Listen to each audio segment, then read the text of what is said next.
2021 meeting to order. This open meeting of the Hopkinton Planning Board is being conducted remotely, consistently with the recently signed an act extending certain COVID-19 measures adopted during the state of emergency. The act includes an extension until April 1st, 2022 of the remote meeting provisions of the governor's March 12th, 2020 executive order suspending certain provisions of the open meeting law. The new law has two major parts. First, the new law allows public bodies to continue providing live, adequate alternative means of public access to the deliberations of the public body. Instead of holding meetings in a public space that is openly and physically accessible to the public. Adequate alternative means may include, without limitation, providing public access through telephone, internet, or satellite-enabled audio or video conferencing, or any other technology that enables the public to clearly follow the proceedings of the public body in real time. Second, the new law authorizes all members of a public body to continue participating in meetings remotely. For this meeting, the planning board is convened by video conference via Zoom app, as posted on the town's web meeting calendar and the board's agenda identifying how the public may join. Additionally, the meeting is being broadcast by HCAM through multiple channels and platforms.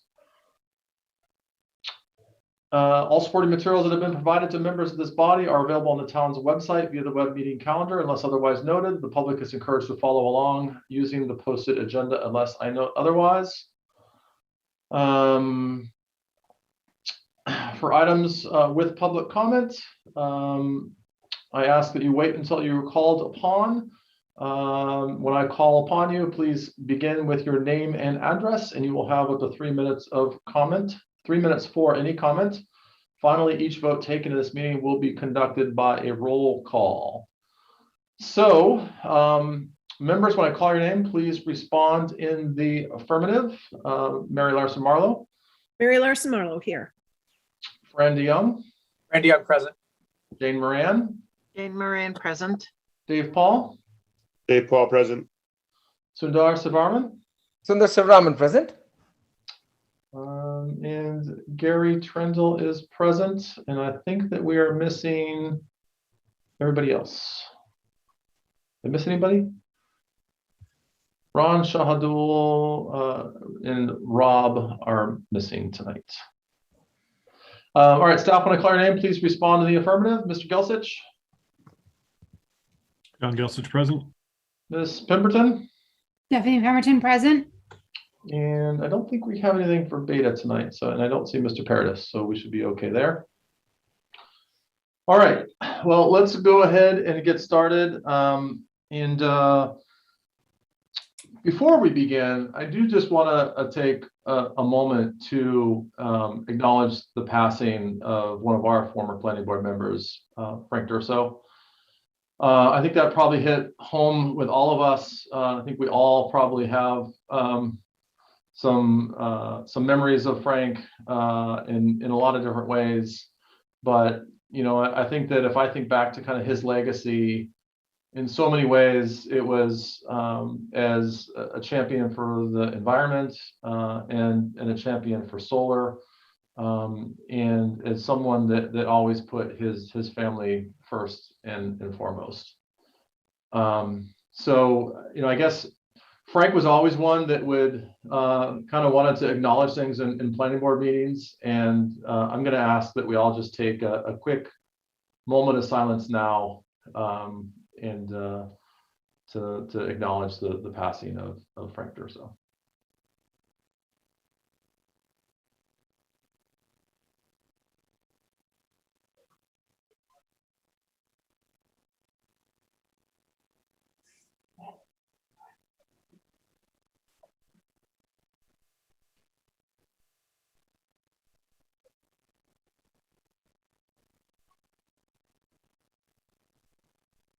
All right, thanks everyone. And Frank, if you're listening, I still hear you on my shoulder all the time. So we definitely miss you. As far as our agenda goes tonight, we do have a relatively heavy administrative list. A couple of quick things that just given our limited attendance, I'm actually gonna push off our discussions. These were going to be largely informal discussions around subdivision design and how we can be a little bit smarter. We'll save that for next time, as well as the planning board subcommittee updates. As we wrap up towards the end of the year, I was hoping to have a brief discussion about how we can wrap those up and what might need to continue in the next year. But I think that with a handful of people missing, I'd rather just hold off on those until we're all here. So we've got some administrative stuff, and then we do have one public hearing for an amendment to the definitive OSLPD for Fox Hollow / 203 Pond Street. What I'd Gary, like to do, we'll begin with the A&R for 21 Stony Brook. Then we'll go ahead and go to the minor modifications to the Legacy Farm site plan approval. Then we'll get into the public hearing, and then we'll circle back to the administrative stuff that is that we don't have visitors waiting on, since I'm sure that a lot of people are going to want to be watching something else at 8:15. Gary, just one. Yes. I request that we move the Chamberlain Whalen to the next meeting as well, traffic calming, because I was sick the last week and I did not follow through on the Okay. one other phone call I needed to make to Okay. close the loop on this. Thank Sounds you. good, Mary. We will hold off on that until the next meeting as well.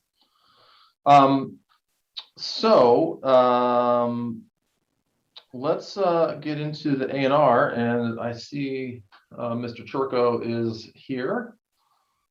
Mr. Churko.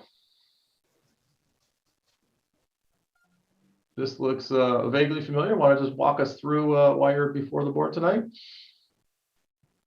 Am I unmuted? Can you hear me? Yes, we can hear you. Okay. As I mentioned at the last public hearing, the easement was moved because retaining wall was built on the right-hand side of the property, is moved over about 3.5 feet. And Prime Properties agreed to move the easement so that the stone wall could remain on my property and not in the detention basin easement. And last meeting, there was discussing this with town council. And I believe that there was a decision, I guess I don't want to speak for town council, but that the 81P should be signed. What happened was that my attorney presented this plan to my title insurance company, and title insurance company would not accept just an easement change. They wanted an A&R plan, and that's why we presented an A&R plan to the planning board.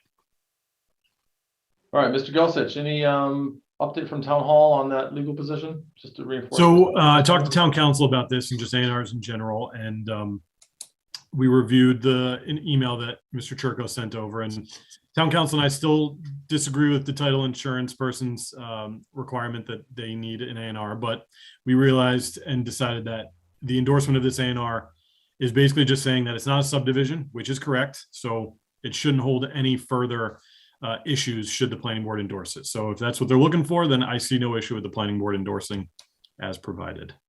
All right. Questions or comments from the board?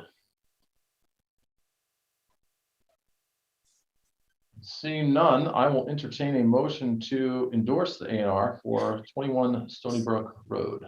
Mary Larson Marlowe, so moved. Sundar seconded. Yes, John. We should also waive the fee for the resubmission. All right, I will propose that we amend that motion to endorse the A&R for 21 Stony Brook and waive the fee for the resubmission. Mary Larson Marlowe, I accept that. Change the motion. Sundar seconded. All right, and there should be no further discussion. We'll go ahead and vote. Mary, how do you vote? Mary Larson Marlowe, yes. Fran? Randy Young, yes. Jane? Jane Marin, yes. Dave? Dave Paul, yes. Sundar? Sundar Sivaraman, yes. And Gary Trindle is a yes. Motion carries. Mr. Churko, thanks for your patience as we work through this, but I'm glad it helps us out just to make sure that we're doing this the right way. So thank you. Thank you very much. Thank you. All right. Through the chair, Yes. just want to remind all the planning board members that I will be in the office for a long day tomorrow. So please stop by and endorse this A&R tomorrow. All right. you. Thank you. Until what time, John? Town hall's open until 7, so let's just say 6 in case I have to leave early for some reason. Sure. Thank you. Through the chair. John, what time will you be there in the morning? 8:30 and later. Okay. All right, so let's move forward. Do we have anybody with regards to from Legacy Farms with the tot lot fence? Yeah, we do have, we are here if there's any question. Yeah, sure. Okay, so we have proposed minor modification to Legacy Farms site plan approval. And Mr. Shadari, is that Yeah. right? Sure, that's fine. Are you representing the applicant here? Yes. Okay, do you want to quickly describe why you are before the planning board this evening? Sure. As part of Legacy Farm North, thanks for bringing this up. The Legacy Farm North goes from Main Street to 85, and it crosses the Legacy Farm North 1 and 2. And there's a tot lot which was proposed by the builder, which is very next to the Legacy Farm North main road. So, and it's towards the curve of that road. And last summer, what we noticed and a lot of parents requested us was that there was no fencing between the actual, thanks for bringing up the slide. There was no fencing between the playground for the tots and the main road. So, which creates a very dangerous situation where any distracted driver can just ram into the play area, or any kid running around can just hit the main road. So just to avoid that potential accident or any mishap to happen, we proposed a fence covering the whole playground across. And while we were preparing this submission, Pulte did added a picket fence because there was some of the equipment broke. So they added a fence, but that still doesn't cover all the area. So fence is only covering part of the playground. So the Legacy Farm North boards, both of them, the phase 1 and phase 2, proposed to remove that existing picket fence and put a aluminum fence across the playground area. And we got it budgeted. We got the vendor contractor lined up for this. We just need boards, the town's approval to go ahead and make that change before next summer. All right, thank you. Mr. Gelsich, any additional input from Town Hall? Yeah, so this is in the Osmond district, which covers all of Legacy Farms. There is a provision in the Osmond zoning district that minor changes to the approved site plan can be done without a hearing. So we would consider this a minor change to the site plan. It's adding a fence, which really can be considered, in this case, somewhat of landscaping. And it's also the added benefit of a safety feature. So the board can basically just take a vote and either approve or not approve the proposed change. And then we will write a letter and have the chair sign indicating that there is an amendment if the board so chooses to do so. Okay, so we don't need to take a vote as to whether or not we determine this to be a minor modification. We only Correct. need to take a vote as to whether we approve the modification. If the board decides that this is not a minor modification, I would say deny the application for the reasons that it is not a minor modification. Okay. All right. So let's open it up to the board. Any questions or comments for the applicant? Through the chair, a question. Yes, go ahead, Sundar. So John just said it actually does not require a vote. Was the implication that we don't have to vote on it at all? Meaning this process would have been deemed moot? No, I think we still need to vote. We just don't need to vote on whether or not it is a minor site plan modification. Okay. Correct. So through the chair, just to clarify a little bit. So in some situations, the determinant needs to be made whether it's a minor or a major modification. That's not the case in this situation. Okay, we're considering it a minor, and if the board doesn't think it's a minor, you can deny it for the reason that it's a major modification. Okay. It's different than the usual. I, for one, am supportive of it being a minor modification, and for what it's worth, I don't see any issues with it. Although I am curious, just a question for the applicant. How high is the fence? I'm just looking at the drawings here. How high is the fence, and what's the fence made of? Okay. I think I have Chakri here. Chakri, do you know the specs of that? I think it's submitted in the. Yep. So the front part of it is the aluminum fence, and the circle, the one that's surrounding, is all the chain link. Mhm. Chakri, do you know the height? Yeah, height is roughly around 5 to 6 feet. Give me 1 second. I can get you that as well.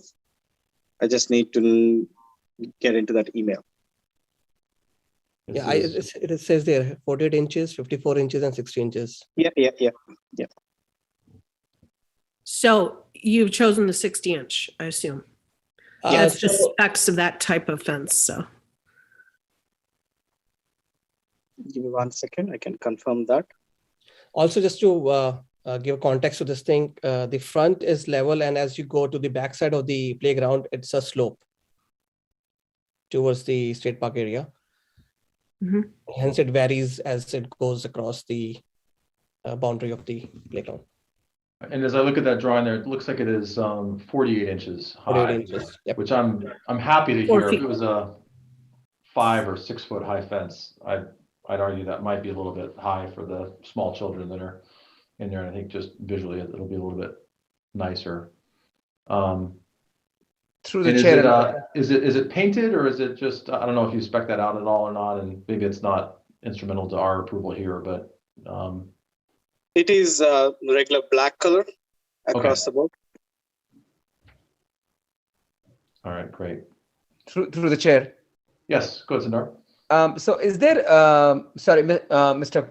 Konapala, Chuck, is there a curb? I mean, the other gentleman mentioned, a runaway truck or distracted driver.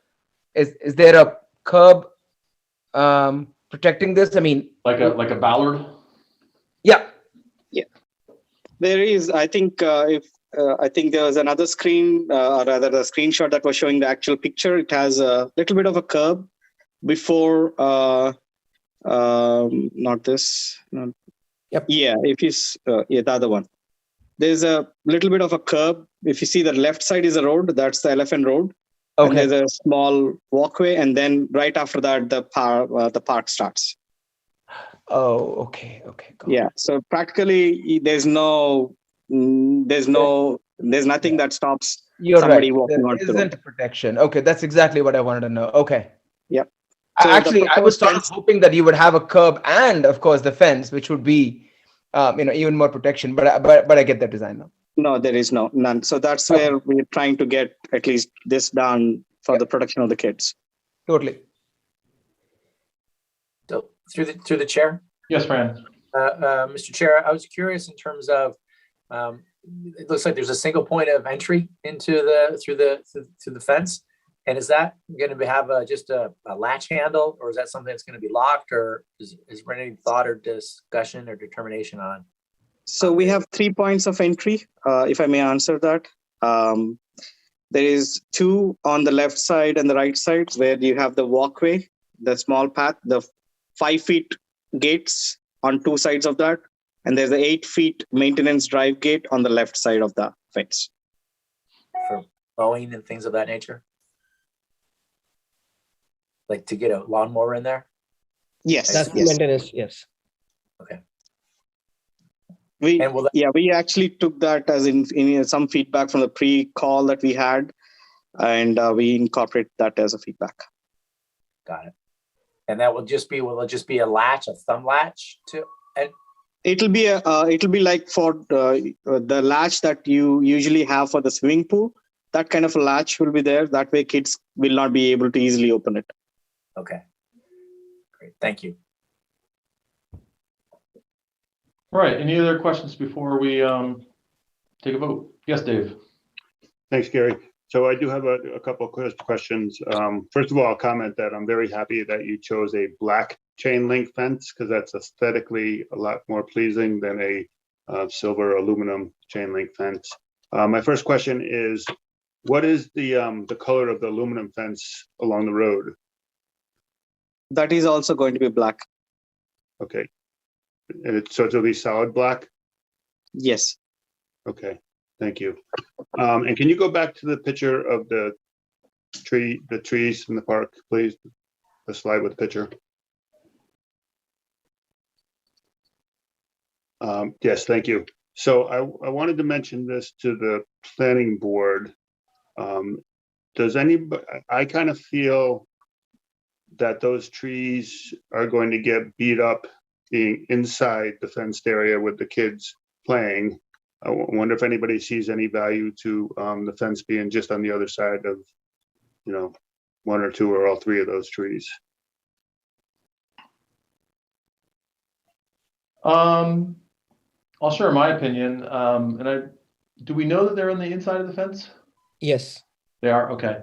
they will I be. mean, maybe some concern there, Dave, but also say that not bad to have some shade inside of the playground area either. But I think in general, we have, I don't know, not a concern for me. Jane? Yeah, I was just going to back up what you're suggesting too. I mean, we all have trees in our backyards, and I don't think it takes us, these are pretty well established. I think that we'd be endangering them by trying to transplant them at this point. And I think that they're strong enough. Those are all hardwood trees to withstand kids playing around them. And shade is an excellent idea.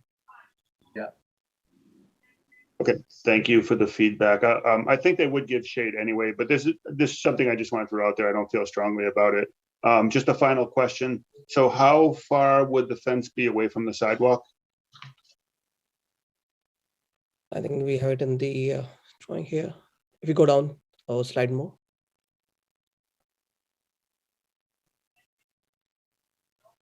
$12 feet?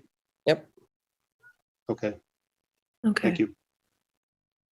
Do we know if all those trees are going to be inside? Because Yes, so it looks pretty while close. we were submitting this application to the planning board, Pulte did put up a partial fence, and they followed the exactly same line. It's a picket fence, and when they did that, all the trees are inside. So I think the initial plan had picket fence, but we did follow with Pulte, and they said we have no plan to add that, and then that's where we went ahead with this whole plan of adding it completely. And I don't know what happened in between. They decided to add that. So what we are suggesting is that irrespective, we'll take that fence out and put a complete fence, which is black and chain link across that for that. So the existing one includes all the tree inside. So trees, all the trees are inside, if that answers your question. Great, thank you for answering all my questions. I'm all set, Mr. Chair. All right. I think, are we ready for a vote? So I will entertain a motion to accept this minor modification to the Legacy Farm site plan approval to allow a fence around the playground. Mary Larson Marlowe, so moved. Sundar seconded. All right. And if there's no further discussion, we'll go ahead and take a vote. Mary, how do you vote? Mary Larson Marlowe, yes. Fran? Randy Young, yes. Jane? Jane Marin, yes. Dave? Dave Paul, yes. Sundar? Sundar Subramanian, yes. And Gary Trendle is a yes. So thank you to the applicant for bringing this forward, and it seems like a nice improvement. And appreciate you joining us this evening. Thank you to the planning board. Appreciate that. Thank you. All right. Do we have the applicant for Fox Hollow? Yes, Mr. Chair, I'm here. Yes. All right. First, let me begin by I'll entertain a motion to open the public hearing for Fox Hollow /203 Pond Street. So moved. Dave with the motion. Do we have a second? Mary, Mary second. with the second. All right. Assuming no further discussion, we'll vote. Mary? Mary Larson Marlowe, yes. Fran? Randy Young, yes. Jane? Jane Marin, yes. Dave? Dave Paul, yes. Sundar? Sundar Subramanian, yes. And Gary Trindle is a yes. All right. Mr. Dias, welcome back to the planning board. Thank you, sir. Tell us about what you're proposing here. So we're before you, well, let me start with, for the record, Eric Dias, registered professional engineer with Strong Point Engineering Solutions, here tonight representing FBC Fox Hollow, with a request for a minor modification to the subdivision approval for the Fox Hollow subdivision. So in the original approval for the Fox Hollow subdivision, there were certain sections of walls that were going to be moved and need to be recreated. If there were a few sections of walls along Fox Hollow Road that have already been installed, and there's a small portion of the wall that you see highlighted on the screen in the red rev cloud on the open space property that's already been installed. The remainder of that wall that you see in the red rev cloud has not been installed to date. It was intended to serve as a permanent and movable barrier between the lots on lots 10 through 12 and the vernal pool buffer zone. The way that those lots got graded out and ultimately constructed, they have a very steep slope in the backyard, and it's an armored slope, meaning it's riprap, something that you're probably not going to drive your lawnmower down without damaging your lawnmower, things like that. So the request is, well, the feeling on our end is that that wall becomes somewhat redundant to serve as a permanent and movable barrier. You can see the photos right there that show the slopes. Constructing that wall at this point would mean that it would be constructed over septic systems that are already in the ground, which could pose a risk to the septic systems. The Conservation Commission has already agreed to allow that PIB to not be constructed and allowed the use of the conservation markers that are being highlighted right now on the trees in their place. So we just thought, you know, where this is sort of redundant, given the grading and the landscaping in the backyard and the challenges with installing this wall at this point, we thought it might make sense to come to the board and request that actually be removed from the plan of record. Okay. John, do you want to give us a staff report on this proposal? Yeah, so subdivision modifications, unfortunately, there is no minor nor major, just modifications. So it's got to go through the whole process for something like this. Nothing much else to add, just as long as the proposed change conforms to the subdivision regs, the board can approve this modification if they determine it appropriate. That's all I got. Okay. And for what it's worth, I think John effectively just highlighted the decision criteria there as well as I follow along the outline, but the board must determine if the proposed amended definitive subdivision plan conforms to the subdivision regulations, and if waivers are requested, whether it is appropriate to grant them, although there are no waiver requests. So it really comes down to if this change conforms to the subdivision regulations. So we can check a couple more items off there. You know, I think to me, you know, I guess where I'm hung up a little bit on this is that, you know, the original plans, it's not just that this is a, you know, that the plans show a retaining wall. It was the fact that it's a relocated retaining wall from one that was there previously. And I guess what I'm a little hung up on is that while part of this is about an immovable barrier, the second part of it is, I think, around some intention to preserve these stone walls that also exist elsewhere on the site that I think are a nice feature for the properties in general. So I guess to me, that's kind of the, I understand from a Concom and from an immovable barrier perspective, I get why it's not necessarily needed, but the fact that it was intentionally done to move the stone wall is where I'm just, I'd like to get some board input and discussion around how we manage this. Dave, I see your hand raised. Yeah, so I'm kind of with you, Gary, a little bit, like just on unsure about this a little bit. My first question is, do we have any pictures of what the wall looked like beforehand? If I may, through the chair, we don't have any photos of what the wall looked like, but it was just an old field stone wall, similar to what farmers would use. In fact, it did kind of delineate the limits of a cleared area on the site. So it was, nothing structural, just kind of dilapidated and kind of in disrepair at the time that it was disturbed. And if I also may, Mr. Chair, I don't think you're necessarily wrong. I think it was partly to serve two purposes. One was for the PIB, the other was for that feature of the walls, right, to be recreated because they were being disturbed. The only thing that I would suggest is that feature has been recreated along the roadway where it's much more prominent to, quite a degree. So I think we do still meet the intent of keeping that feature alive, so to speak, in this project, even without this section. But certainly I'll leave it at that. Yeah. So, go ahead. Go ahead, Gary. Yeah, you go, Gary. No, I was just going to ask one other follow-up question that I had. I'm wondering how if the applicants or if the landowners at lot 10, 11, and 12 have any position on this proposal. If I may, again, through the chair, they have been notified, made aware, we've shared this with them, and each of the landowners have signed a copy of the application along with the applicant and sent that into the town. Okay.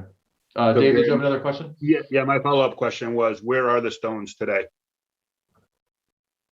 As of right now, we do not have a stockpile of stones on the site. All of the stones that we've moved, we've actually used to recreate the walls along the roadway. So we would have to import stones in order to construct this wall. Okay, thank you. And Gary, I guess just the flip side of my thought process is that the neighbors probably, I would imagine, want a fence there for little kids to not fall down the riprap. So I'm thinking it's something that the neighbors can do themselves and work out with the developer. And I'm thinking I'm okay with not building this wall. And just to clarify, Dave, the wall would be below the riprap, not above it, as it's drawn here. Thank you. Through the chair. Hang on, Jane had her hand raised. Jane, you muted. We'll get to you in a second, Fran. Yeah, just kind of as follow-up, if you could go back to the previous picture, I was just curious as to where this stone wall would have or could still be. Sure. If we can pull those photos up, it's kind of hard, but if you can see Is it in the back of the sewer system? Yeah, if you see the second photo right there, yeah, you can almost see the outline of the erosion control right along the tree line. It would basically be constructed right along that tree line, which poses another bit of an issue, is that we'd be constructing it on top of the septic system. Okay. And is the property in back town open space, or is it conservation, or it's actually owned by, what? Actually owned by SVT. The property behind these lots is owned by SVT. They hold SVT? Sudbury Valley Trustees. Okay. Okay. Did they have any input? Through the chair, this is an OSLPD, so the open space was part of this development and then deeded over to SVT. Okay. Okay. Right, thank you. And sorry, Jane, your follow-up question? Did SVT have any input or opinion on this? We did not reach out to SVT on this because the portion of the wall on the SVT property exists, and we are not asked. In this portion of the wall is not on their property, so we only reached out to the landowners for lots 10, 11, and 12. Okay, thank you. You're welcome. Fran? Yeah, thank you, Mr. Chair. I think I'm falling probably more in your camp on this. I mean, one of the things that we've done pretty consistently is trying to maintain stone walls where they either have existed or have been proposed to be put in place. I think that in this case, where you've got an existing stone wall that was removed for part of the development, and to have it, and the original approval that we had was to have this wall then reconstructed. I'm kind of sitting in that camp. And I think the other thing that it does, it creates another delineation between SVT and the homeowner's property line.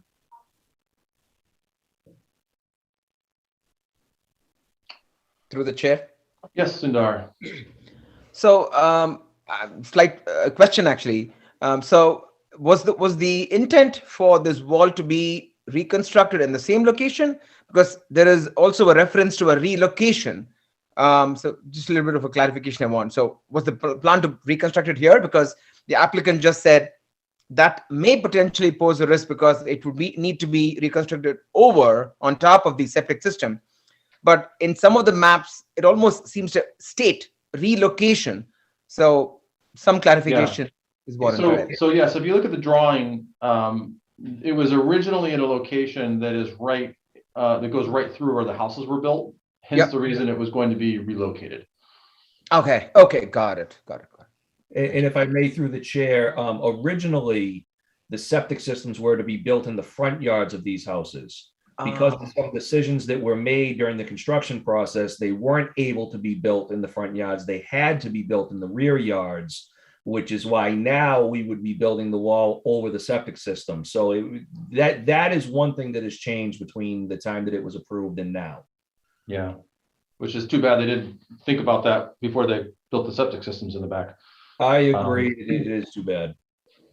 So I just have a question, and I don't know if maybe there's a middle ground here. I can see where it may not make a whole lot of sense to put this stone wall over the septic system, although it would be a loose stone rubble one. But I'm curious, just as a way to sort of preserve the nature of stone walls, which I think is important to the board, I'm wondering if there's somewhere else on site where 400 feet of stone wall could be erected. And maybe that would stick with the original theme of trying to maintain the stone walls that existed on the, or that were on the property previously, but might avoid some of the less than ideal location where the stone wall is proposed.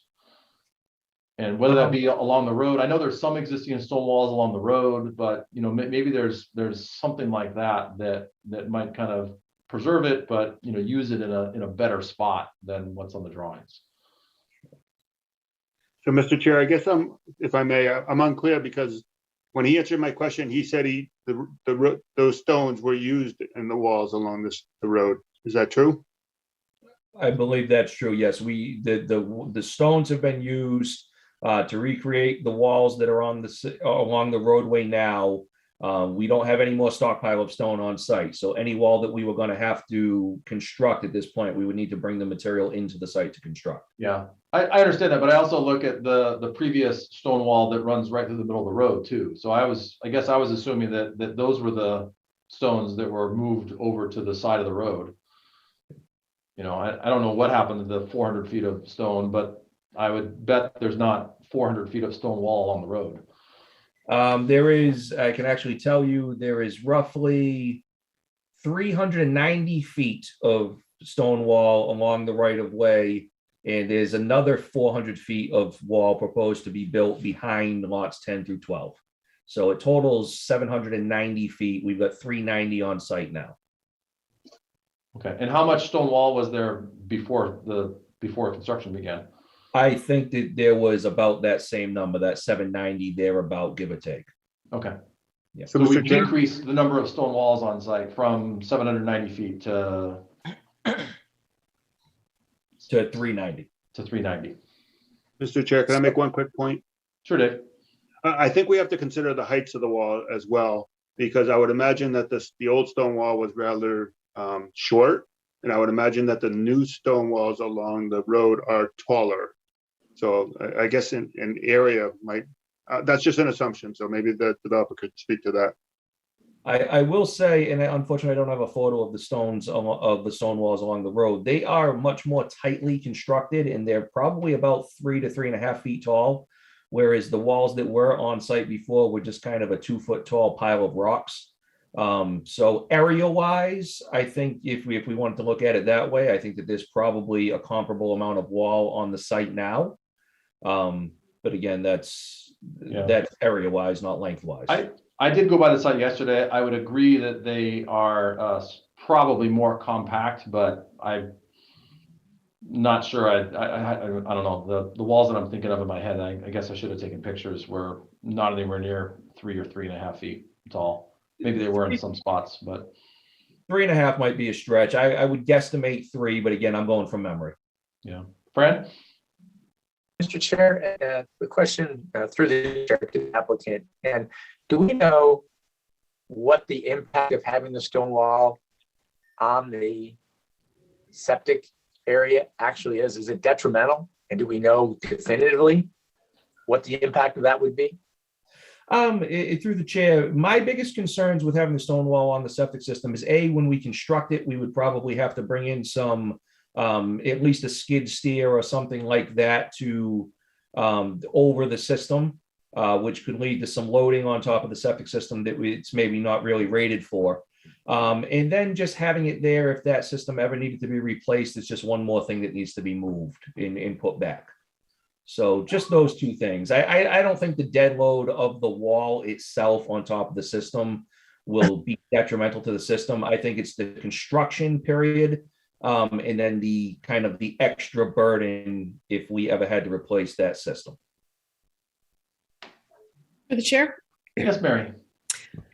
Okay, so I believe that a stone wall in the style that it was constructed originally, so a tossed stone wall, perhaps a little bit better than the one that was falling apart, but not, not an engineered wall, should be reconstructed on this site somewhere. So whatever the 400 approximately linear feet should be reconstructed either at the edge of the tree line behind these lots.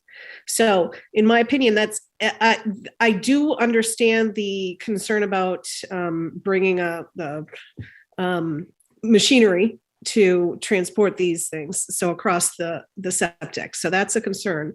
But the placement at the very edge of the tree line is not going to be on top of the septic system. It's going to be right at the edge of the septic system. And to me, that is significant difference in terms of, future maintenance and so on. But if not on these lots, then someplace else on the property, I do think that we need to utilize, I think the intent of the planning board at the time that this was approved several years ago, to preserve a stone wall, a historic feature in this area, even though it's going to have to be with different stones. So.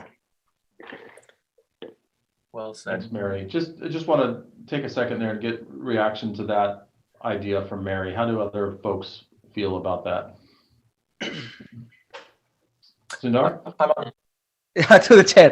The fact that it's not the same stones actually makes a little bit of difference. So part of this was preservation of a historical structure, and part of the integrity of that was the original stones. Whoever built that, they had an intent around that. I see the point about aesthetics, but it almost seems like we are diluting the requirements to say, okay, you can put any stone out there or a different style of a stone. I still feel a little bit of a concern about ongoing maintenance. If there is a requirement for a maintenance of the septic system, it's not clear to me how much of a constraint this wall could become. Yeah. Okay. And how do you feel about potentially asking them to locate an additional 400 feet of stone wall elsewhere? It's a good idea, but I would go back to what I said. There's original stones that anyway gone. So yeah. I'm a little bit on the fence on this, Gary. Yeah, I know that. I guess to me, just because they're gone, to me isn't reason to not to do away with this. And at the end of the day, this has always been on the plan. And to me, the developer, given that the stone wall was intended to be relocated, they should have either kept those or relocated them or done something with them. And that's their issue to solve, not ours. That's valid point. My take. Jane? Excuse me if I'm mistaken, but I thought I heard Eric mention that the stones were repurposed along the edge of the road. Is that not correct, or is that correct? Through the chair, that is correct. At least a portion of the stone walls was used to reconstruct walls along the right of way. If there were additional stones, they may have since been removed from the site. I don't know what the fate of those was. And Jane, I'm just looking at all the additional existing stone wall that was there, and to the previous discussion, the new stone wall might be a little bit denser, it might be more substantial, but. One thing, Mr. Chair, if I may, one thing that I would say with regard to relocating the stone wall somewhere else on the site is that all of the lots have now been sold. So if they were to go on another lot, we would need permission from those owners. And so that would only leave us with the right of way to construct the stone wall along. And that could, I'm not saying that it will, but it could present some heartache for the owners of those lots as well, if they don't want a stone wall in front of their house. Mm-hmm. Okay. Fran, did you have a comment? No, my position on this, Gary, is that, the original approval was having a stone wall there. And I think that, that should be honored. That was the intent of the planning board at the time of the approval, because there's required to be some degree of modification because the septic, which originally was in the front, now got moved to the back. I think that's something that the developer, it sounds like they have a potential plan to work through. I think Mary's idea, putting it right up against the tree line there and minimize the impact to the septic is a good one. And I think it should be as it is. Okay. Thanks, Fran. Through the chair, question. Yes, Sundar. So the applicant just said that all these lots have been sold, 10, 11, and 12. Is that correct? Through the chair, Correct. yes. Yes. Okay. So do the new owners have any, have they accepted, would they be okay with you building this wall, given that the original plans may not have shown this wall for them, right? Meaning the lot would not have had a wall. The original plans show the wall being constructed in the new location. True, but each lot plan for the owner would that have shown a wall? This is just my way of asking. Would the owners have any objection to constructing a wall now? If I may, through the chair, that is something that I would certainly have to discuss with the owners. We did discuss not building the wall with them, and they all signed a form that said that they were totally on board for that. I don't know that they would have an objection to us actually building the wall, but it's something that we would have to then discuss with them and make sure that they were still comfortable with. Okay. All right. I think we've beat this up pretty good. Yes. So let's go ahead and keep working through the process here. And the next on the list is the findings. And again, I just want to use this as an opportunity. We're not voting on the findings. We're just discussing what the proposed findings would be. And that's that the proposed amendment to the approved definitive subdivision plan conforms to the subdivision regulations with the exception, well, there are no waivers. And that it's in the public interest and will not be inconsistent with the intent of the subdivision control law. So through the chair, John. not related to this, but I just want to kind of speak to what we've done internally in the land use office. So so these lots have been sold off. That's already been established. We kind of made the applicant jump through a few hoops to make sure that everything was signed off by the owners in the appropriate way. And I can say that we made them sign the application form. So initially they had provided the signatures of the owners in just kind of a statement saying we've seen the plans, but we didn't know what that was. So we made them get the application form itself signed, and on each signature, we didn't ask them to do this. I'm sure the applicant asked them to do this, but each owner said no objections to the plan. So for what that's worth, they are the owners of these lots now. It's their property. So I feel like that should be taken into account in this decision, even though that the subdivision was approved a certain way. It's kind of changed. It's not that the developer is now selling a changed lot to somebody. They've already sold the lots, and now these owners are essentially applying along with the applicant to make these changes. I think that's kind of an important distinction. Yeah, thanks, John. And I appreciate that. I think that's what makes this really tricky here, because I know, I go back to Mary and Fran's points that I tend to agree with, is that while that I understand that, but it still frustrates me a little bit that something that was part of the drawings, it's not being done, that, to me, that as a board and as a community, we have tried to do what we can to protect stone walls, and even if they need to be moved, that they be relocated in some capacity. I just have a hard time sort of letting this just slip through, because it's no longer convenient to do it. That's just my position. But I hear you, and I hear that it seems like they're generally the developer is aligned with these three homeowners. All right. So what I'm going to recommend that we do here is I know that we've kind of thrown out the idea of some other alternative, but it doesn't sound like there's general consensus around that. So I'm going to recommend that we just kind of continue to move forward with the proposed amendment as the applicant has requested. Jane, go ahead. Yeah, one kind of final thought on this whole thing. It sounds like maybe going forward in the future, working through Zach,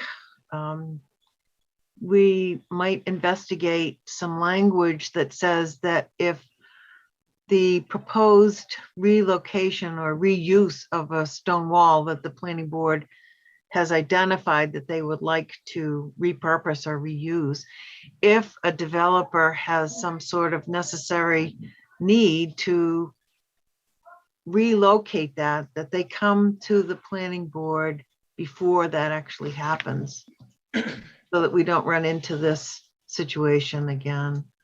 Yeah. I don't know, Mary, does that seem like something that Zach could pick apart and handle? We can look at it, definitely, but I would suggest that it just needs to be part of conditions as well, for any subdivisions we do from here on. Yeah, it sounds like maybe just a little forward thinking representative might be able to clarify understanding between the developer and the planning board just going forward. Yep. All right.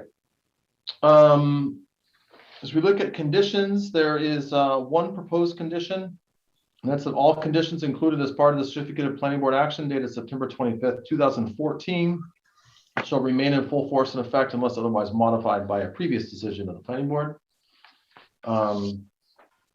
Are there any other conditions that we would want to consider here?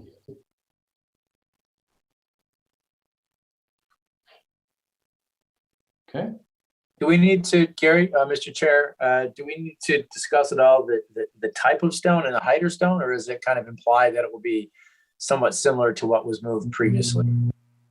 Yeah, well, right now, looking at this, right now there is no proposal for a alternate stone wall.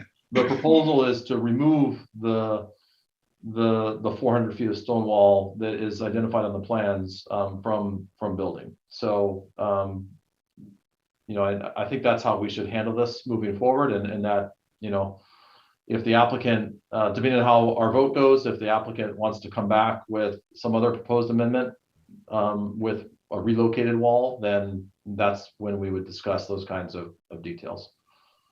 Okay.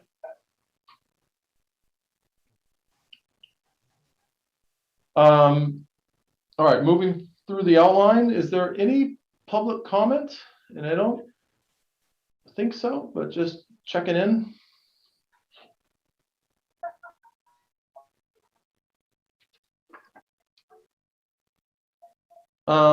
And seeing none, any other comments from the board or from the applicant before we move to vote on this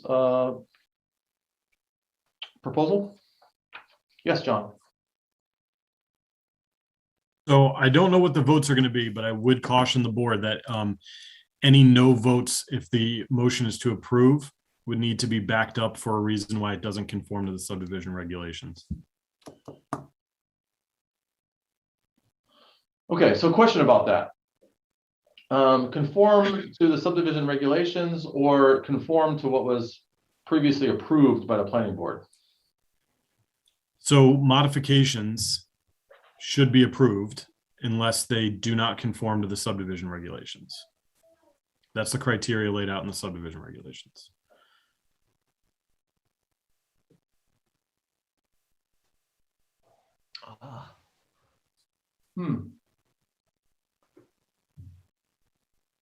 I hear you, John, but it still doesn't make sense to me. I am just personally I know. trying to I know. make sure that I can write a decision, depending on how it goes, that is defensible. Yeah,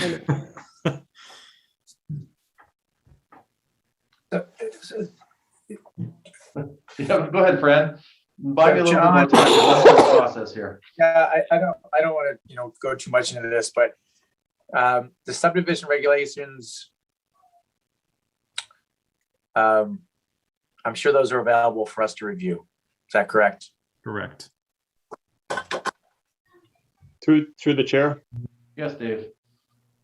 and hearing what the chief planner is saying, it sounds like there's no way we could say no to this. To the chair, I don't think that's true. I don't have all the subdivision regs memorized, but there may be something about historic preservation of stone walls in there or other types of, requirements for landscaping. I can't speak to that right now. I'm just saying that if you look at the motion for a denial, you need to state why you're denying it based on certain standards. So no votes against the approval should be coming from a place where you're interpreting the proposed changes as not complying with a standard.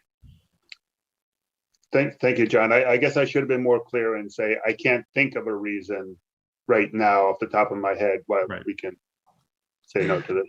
True. But process-wise, I mean, this is true for any decision, really. Any no votes shouldn't be based on necessarily personal feelings. They should be based on the standards that are before the board.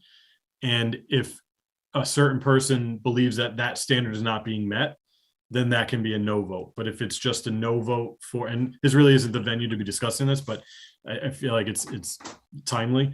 No votes really should be tied to a standard. They shouldn't just be because the person doesn't like the design. I mean, that's true in certain cases, but in other cases, Yeah. it needs to be Sorry, tied. Don. I guess my only point of challenge here is this isn't a function of whether we like it or not. It's whether it's consistent with what was approved previously, and that given that I don't think any of us were on the board when this came about, the best we have to know what was important to the planning board is the decision, the written decision, as well as the drawings. And so I'm struggling a little bit, because if that's the case, then boy, it seems like a lot of things could be changed. And we all know that sometimes boards work very hard to preserve things like this, and even though it may not be a requirement, even though it may not be a requirement within our bylaws, there are still things that are important to the board that the board works to protect and preserve. So I hear you on it, and as I read it, I understand that that's what the decision criteria states, but I don't know. I'm wondering, I hate to do this, but I'm wondering if we continue this to our December 20th meeting and we dig into that a little bit further. Because I understand. Sorry, go ahead. Is that you, Fran? I'm sorry. Go ahead, Mr. Chair. I probably just. No, I don't know. I feel like we're kind of between a rock and a hard spot, and again, we could go ahead and move forward with a vote. But I tend to weigh very heavily on your input. At the same time, this is one that makes me really uncomfortable that that we're going to go back and enable changes that I think are reasonably substantial on what was previously approved, just because it's not prohibited in the bylaws. Yeah, I am supportive of your idea of moving this back to the December 20th meeting for that reason. I think there's work, and at least I'll only speak for myself, to look at those subdivision regulations in more detail, and making sure that we're conforming to, the letter decision criteria here, as well as understanding the scope and breadth of the subdivision regulations as defined. Because I think without doing that, to your comment, we're kind of at a place where you almost have to, unless somebody knows that subdivision regulations real well and can identify something, we're almost put in a position to approve this. And I don't feel that that's the right position for this board to make a decision on. So through you, Mr. Chair, Yes, Dave. just a little bit more, I guess it's not really opinion, but in support of John, it sounds like it's almost like we need to know ahead of time how we're going to vote. And if we plan on voting no on something, we need to be able to back it up with something. So we would need to, going forward, I think we need to do this work ahead of time and kind of anticipate that it's coming. But yeah, I'm supportive of because So we're in Dave, this Dave, situation. the only comment I would make there in defense is that there's a lot of reasons that sometimes we have hearings that last multiple meetings, and sometimes that's because we learn things through the process of the hearing, and I think that's what's happening here. So And I'm through you, Mr. Chair, I'm fine with moving it back 2 weeks. I'm just trying to look at it from a different set of eyes. Yep, understand. And if I could predict everything that comes up in the discussion, then I'd be a better chair. But the way the process works is we intentionally save this discussion for the meetings. So Yep. No, it's no statement on your behavior, Gary. I'm just speaking in general. So I'm going to suggest we do this. And if Mr. Diaz is open to it, I'm going to suggest that we continue this until December 20th. And I know I'd like to dig in a little further, make sure I understand that. I think there are 6 of us here, so it would take 5 of us voting in favor of this for it to go through. And I think it would be prudent of us, rather than to call for a vote on it now, for all of us to do our homework a little bit further before we take a final vote. So I guess my question to Mr. Diaz is, are you open to us continuing this hearing to our December 20th meeting? Yes, I think that's reasonable. And let me say, I certainly appreciate the position of the board and the members individually on this. I know this one's in a lot of gray area. So by all means, I'm very much supportive of everybody getting comfortable with this. All right. So on that note, I will, go ahead, Brandon. I'll make a motion to move the public hearing for Fox Hollow, the amendment to the definitive OSLPD subdivision plan to the meeting on December 20th.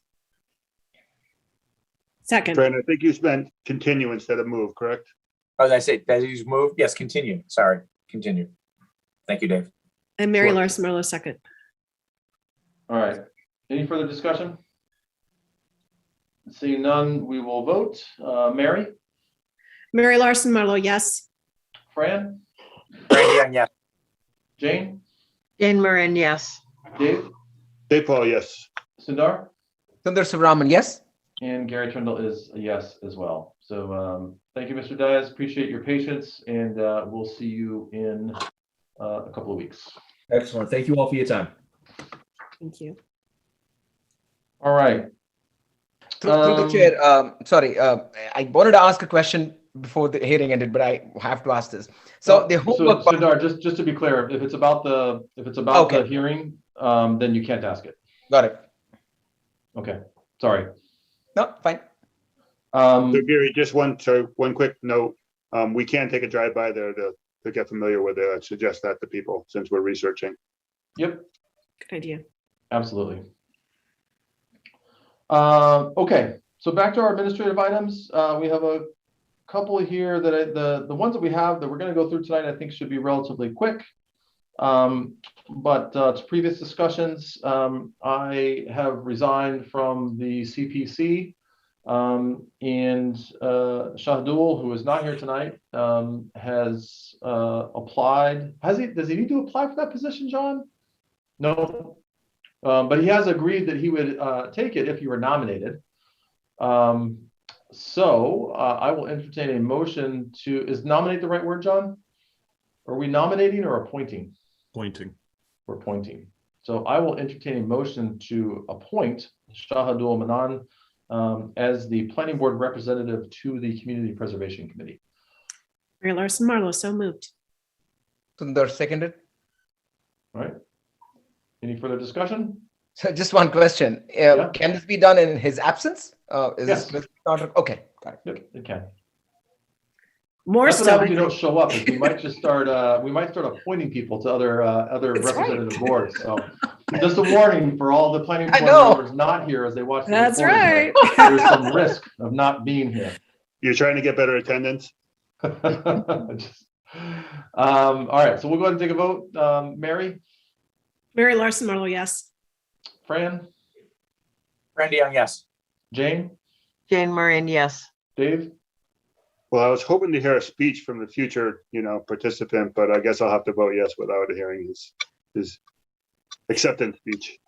Sundar, Sundar Subramanian, yes. and Gary Twindle's yes. Motion carries. Design Review Board.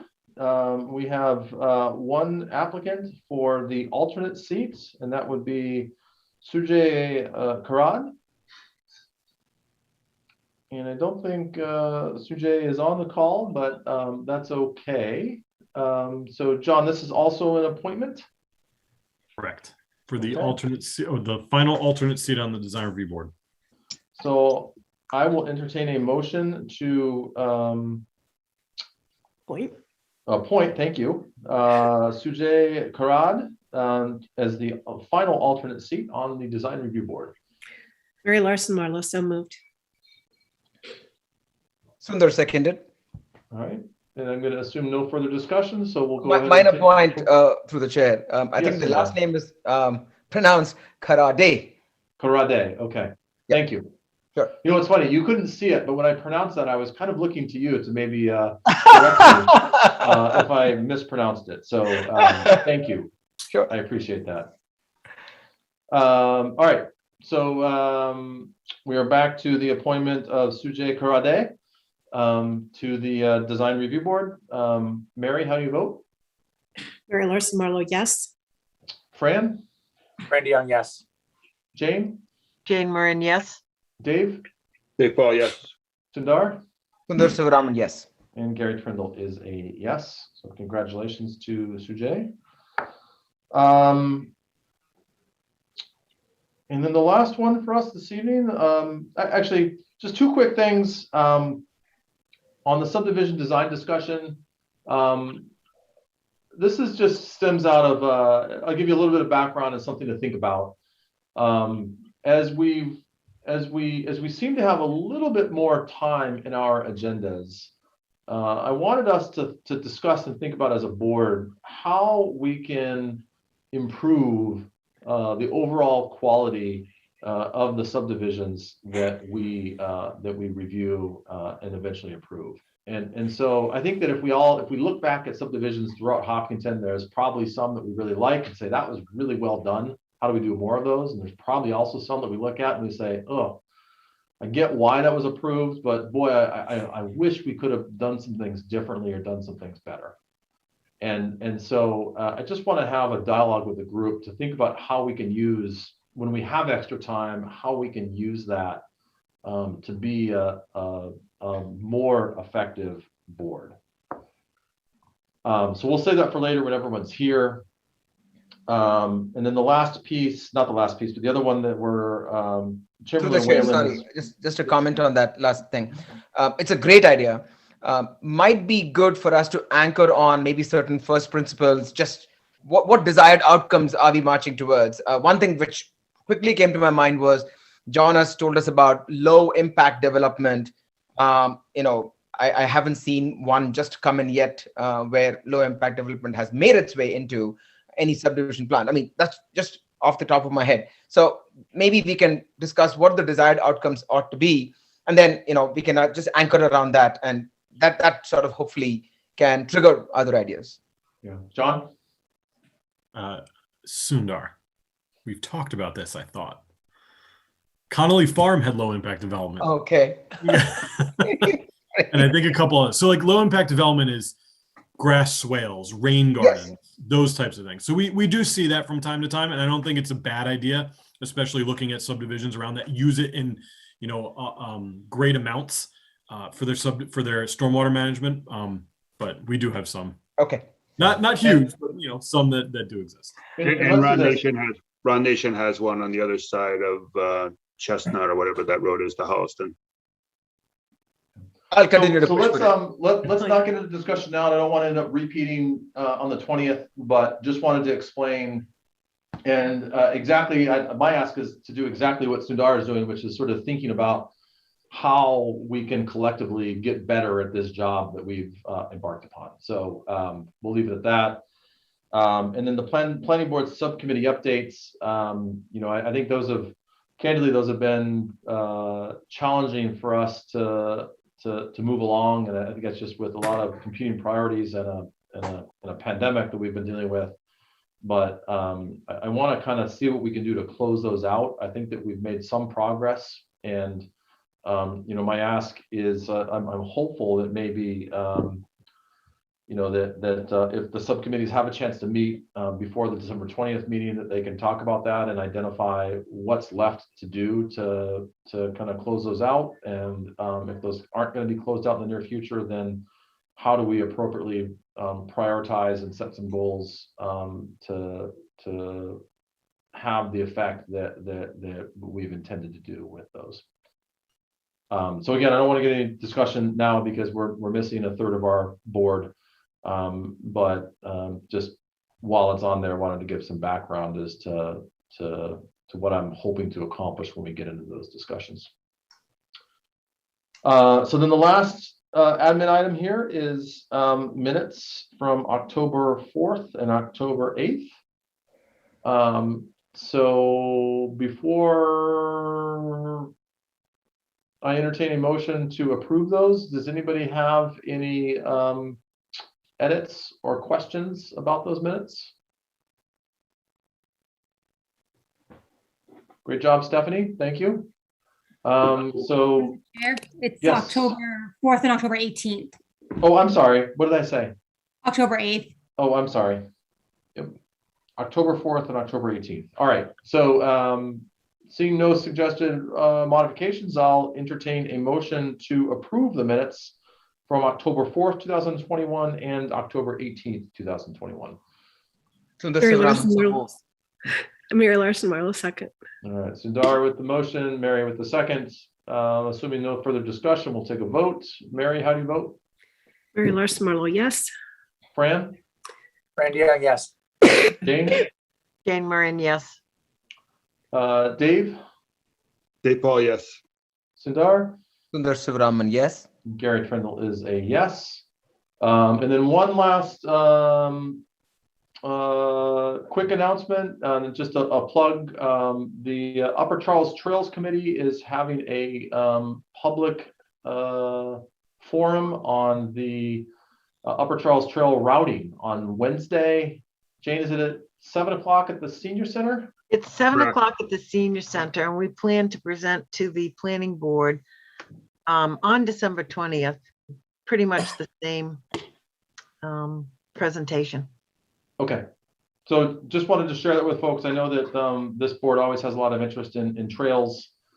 And to Jane's point, that committee is going to be back on the 20th, giving us an update, but just throwing it out there for folks that might be interested.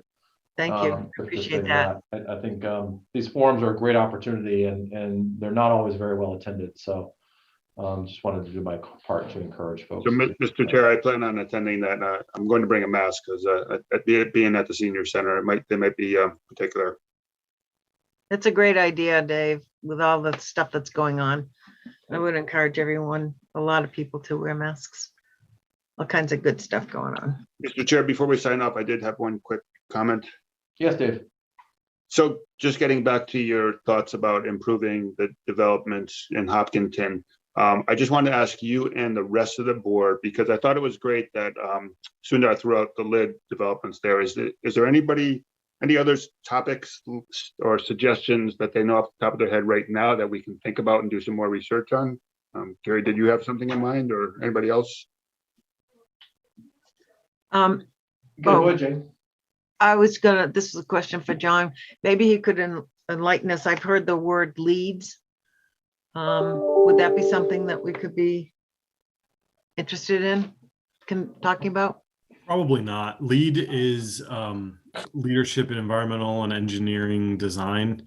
It's Okay. usually used for like larger buildings. I believe they do have a LEED for residential now, but it's probably not going to be something that's going to be applicable to like single family homes. It's more going to be applicable to apartment buildings and development, like large scale developments in general. But I think if you look into LEED and look at the ways that you can earn credits, that might be something to think about for subdivisions. Is like for example, like different ways of cooling buildings. Right.